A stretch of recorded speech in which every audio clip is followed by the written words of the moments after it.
Fala galera, mais um Flipchart Friday e hoje a gente vai falar sobre matriz de objeção, tá? O que é essa ferramenta, o que é esse documento que ajuda o seu time de vendas a ser ainda mais eficiente? É muito importante, primeiro, distinguir matriz de objeção de um script de vendas, tá? A gente cada vez mais contra scripts de vendas por deixar o vendedor muito engessado. E a gente sabe que no modelo de venda consultiva, no modelo onde o vendedor se posiciona como um consultor para ajudar o seu lead a se tornar um cliente, ele vai ter naturalmente diferentes cenários e o script vai naturalmente atrapalhar ele. Tá? Então a matriz de objeção, ela vem como um processo para auxiliar o vendedor nos momentos chaves de negociação, que são onde aparecem as objeções do lead. A gente faz uma analogiazinha boba aqui, dizendo que o gestor de vendas, ele é como se fosse o chefe de uma cozinha de um restaurante.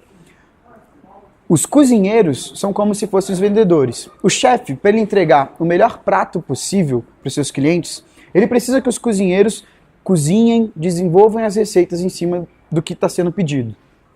Então, olhe para a matriz de objeção realmente como se fosse uma receita e não um script, beleza? Então vamos lá, são 3 pontos sobre objeções que são importantes a gente entender antes de partir para a matriz de objeção em si, tá? Primeiro ponto, entender em qual momento da jornada essa objeção está aparecendo, tá? Então isso vai direcionar, obviamente, o meu esforço sobre para quem está recebendo esse tipo de objeção. Então ela está sendo realizada, as objeções estão acontecendo na pré-qualificação, né, na etapa que o SDR está em contato com o lead, na etapa que o SDR está mandando um e-mail para o lead, né? Essa objeção está aparecendo no momento de qualificação, né, onde o vendedor está entendendo mais a fundo do cenário do lead, ou essa objeção está aparecendo no fechamento, durante uma demonstração de produto. Então é importante você entender e segmentar aonde está aparecendo essa objeção, qual que é o momento da jornada do cliente onde ela está aparecendo.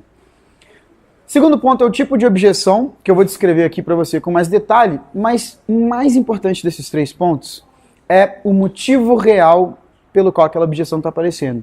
É o porquê que aquela objeção está aparecendo, por que ela está aparecendo naquele momento.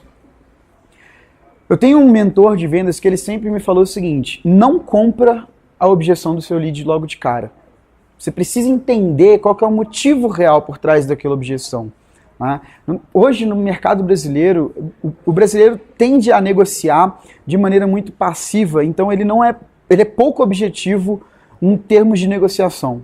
Né? O brasileiro ele tem dificuldade de falar não para alguma coisa. Então, se você não conseguir entender o real motivo por trás daquela objeção, você, vendedor, provavelmente está apresentando o argumento, a solução errada no momento errado. Então, mais do que entender que isso aqui é algo que vai ajudar você, vendedor, no seu dia a dia, vai mapear as objeções, vai te dar as respostas para essas objeções, você precisa entender, na hora que o lead apresentar a sua objeção para você, qual que é o motivo real dela. Né? O Thiago Aspira, lá da Rock, fala muito sobre isso. No nosso evento ele deu um toque incrível sobre isso. E logo mais a gente vai produzir um conteúdo com ele falando só sobre objeções, beleza? Então quais são os tipos de objeções? Tá? Primeira delas, o lead tem uma concepção errada da sua solução. Né? Então ele tem um mau entendimento da sua solução, ele está confundindo um pouco o que você realmente entrega. Né? Então volta e meia ele fala algo como: ah, mas vocês não entregam isso? Vocês não entregam aquilo? Então isso significa que você está errando no processo de educação desse lead. Então você precisa mapear para, quando aparecer esse tipo de objeção, cara, o que eu preciso falar? Eu preciso voltar com ele no processo e explicar de novo? Eu preciso fazer alguma pergunta específica? Primeiro tipo de objeção, concepção errada. Segundo tipo de objeção, ceticismo. Né? Então o lead ele tem cautela e incerteza sobre a sua solução. Ele não entendeu realmente se aquela solução é para ele. Ele pode ter entendido o desdobramento da solução e o que ela vai acarretar, mas ele ainda está incerto se aquilo é realmente para ele, se ele é realmente beneficiado daquela negociação. Né? Então, muito comum você chegar nesse ponto e o lead tentar pedir para você informação sobre cases, ou tentar argumentar dizendo que não é o momento para ele. Então, quando chegar nesse ponto, significa que você tem que qualificar mais o lead dentro do contexto dele. Você tem que posicionar a sua solução dentro do cenário desse lead para que ele tenha menos incerteza sobre a solução. Terceiro tipo de objeção é o real problema. Né? Então, é a desvantagem da solução proposta. Então, você tem um concorrente que é mais barato. Você tem um concorrente que tem uma feature que você não tem, né? Então isso é comum de acontecer e você tem que estar bem preparado para isso. Então, gestor de vendas, vendedor, mapeia quais são os reais problemas que podem acontecer, quais são as desvantagens da sua solução perante o mercado, que o lead vai explorar na hora com você e que se o vendedor estiver despreparado para isso, ele provavelmente vai perder aquela negociação, vai perder o engajamento do lead, tá? Quarto ponto de objeção, reclamação real, ou seja, o lead já teve alguma experiência ruim com você, já teve alguma experiência ruim de atendimento com o vendedor, já foi cliente anteriormente, não gostou de algum tipo de atendimento, ou então não foi bem, não teve a melhor experiência com a ferramenta, com a solução, com o serviço, ou então ele tem uma referência ruim sobre você. Isso é comum, pode acontecer e você tem que estar pronto para subjugar essa objeção. Então mostrar o outro lado da moeda, explicitar por que aquela experiência que ele teve foi ruim e por que isso não vai acontecer de novo. Então é uma objeção bem fundo de funil, mas que você precisa estar pronto para ultrapassá-la, senão ele não vai fechar. E por último, são objeções que a gente chama de deal breaker, né? Simplesmente condições ou cenários impossíveis de você reverter. Então você está falando com um lead que ele tem um limite de budget e ele não consegue passar. Tá? Por mais que você tenha métodos e mecanismos de negociação, você pode dar algum tipo de desconto, vai chegar um ponto onde é simplesmente impossível você ultrapassar essa barreira.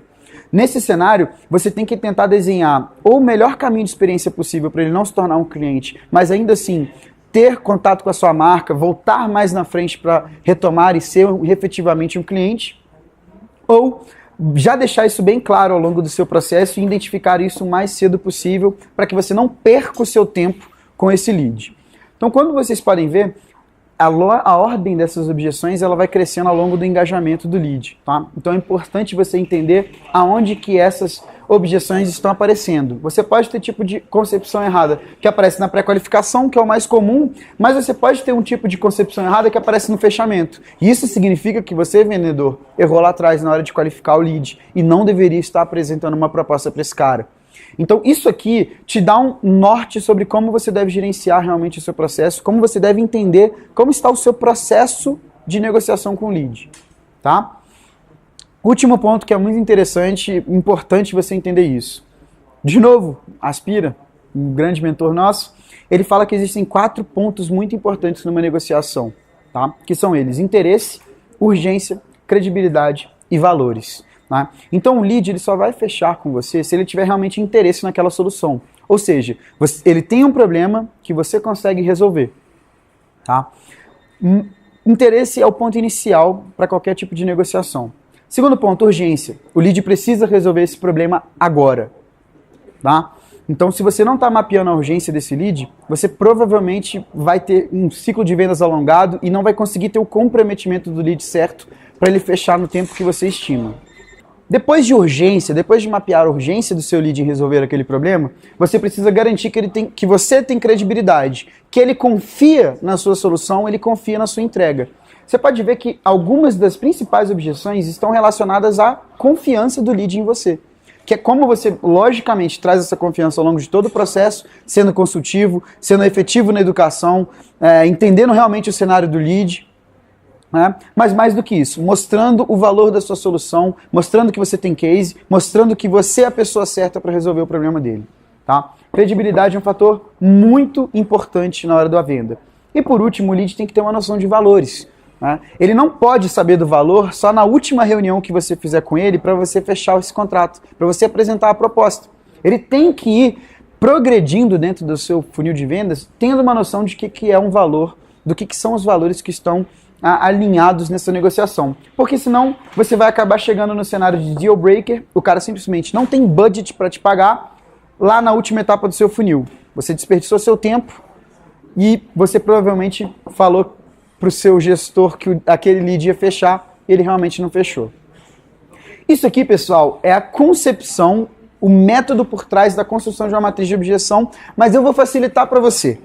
Eu vou deixar aqui embaixo disponível um template em Excel de como construir uma matriz de objeção, relembrando esses conceitos e os espaços certinhos para você preencher lá e compartilhar isso com o time. Você é vendedor? Mapeia isso bem, cara. Porque essa informação aqui na mão do time de marketing é ouro. O time de marketing ama quando você chega com esse tipo de objeção, porque o time de marketing pode, a partir daí, desenvolver conteúdo que te ajuda a vender mais. Né? Desenvolver conteúdo de Sales Enablement para facilitar a sua vida, vendedor. Marketing e vendas, é nóis. Hoje a gente falou um pouquinho mais sobre matriz de objeção. E se você quiser aprender mais, deixe seu contato aqui, que a gente entra em contato com você. Um abraço e até a próxima.